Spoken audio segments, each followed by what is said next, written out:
Hi dears, നമുക്കിന്ന് രാവിലത്തെ കാഴ്ചകളൊക്കെ ഒന്ന് കണ്ടാലോ. കാഴ്ചകളെന്ന് പറയുമ്പോൾ വലിയ കാഴ്ചകളല്ല കേട്ടോ. അപ്പോൾ ഞാൻ ഇന്ന് ഡ്യൂട്ടിക്ക് പോണേ ഒക്കെ കാണിക്കാം കേട്ടോ. അപ്പോൾ രാവിലെ തന്നെ കുളി കഴിഞ്ഞ് വന്നതിന് ശേഷം ഞാൻ കുറച്ച് സൺസ്ക്രീനൊക്കെ വാരി പൊത്തിയിട്ടുണ്ട്. വെറുതെ പ്രഹസനം, ഞാനിതൊന്നും എപ്പോഴൊന്നും ഇടാറില്ല, ഓർമ്മ ഉണ്ടാകാൻ പെടുന്നു, അത്രേ ഉള്ളൂ കേട്ടോ. അത് കഴിഞ്ഞ് ദോശ തിന്നാൻ പോയി, അതായത് രാവിലെ ചായ കുടിക്കാൻ പോയി. ദോശയും ചമ്മന്തിയായിരുന്നു. അപ്പോൾ ഞാൻ ചോറാക്കിയപ്പോൾ ആ ദോശയിലേക്ക് ഉണ്ടാക്കിയ ചമ്മന്തിയും കാബേജ് ഉപ്പേരിയും ഒരു ഓംപ്ലേറ്റും കേട്ടോ. അപ്പോൾ ചോറൊക്കെ സെറ്റ് ആയിട്ടുണ്ട്. ഇനി നമുക്ക് അടുത്ത പരിപാടികൾ തുടരാം.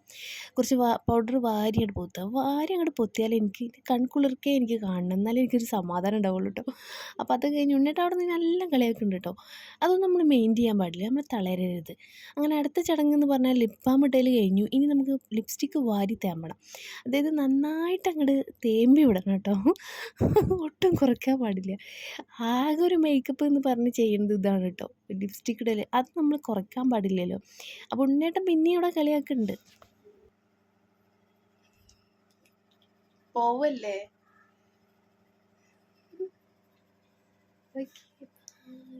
ഇപ്പം നിങ്ങൾ കണ്ടില്ലേ, അതെന്താണെന്നറിയോ, ഉണ്ണേട്ടൻ മാറ്റിയിട്ട് കുറച്ച് നേരമായി അവിടെ ഇരിക്കാൻ തുടങ്ങിയിട്ട് എന്നെ വെയിറ്റ് ചെയ്തിരിക്കുകയായിരുന്നു. അപ്പം അതിൻ്റെ എന്നോടുള്ളൊരു പുഞ്ഞിക്കലാണത്. അതൊന്നും നമ്മൾ മെയിൻ ചെയ്യാൻ പാടില്ല. അങ്ങനെ നമ്മൾ ഇറങ്ങിയിട്ടുണ്ട്. ഇനി നമ്മൾ നേരെ പോവുകയാണ് കേട്ടോ. അപ്പോൾ നമ്മളവിടെ എത്തി. ഉണ്ണേട്ടൻ എന്തൊക്കെയോ കൈയും കാലൊക്കെ ഇട്ട് കാട്ടുന്നുണ്ട്, എന്തൊക്കെയോ പറയുന്നുണ്ട്. അപ്പോൾ അതൊക്കെ കഴിഞ്ഞ് അപ്പോൾ നമ്മൾ ഡ്യൂട്ടിക്ക് കയറിയിട്ടുണ്ട്.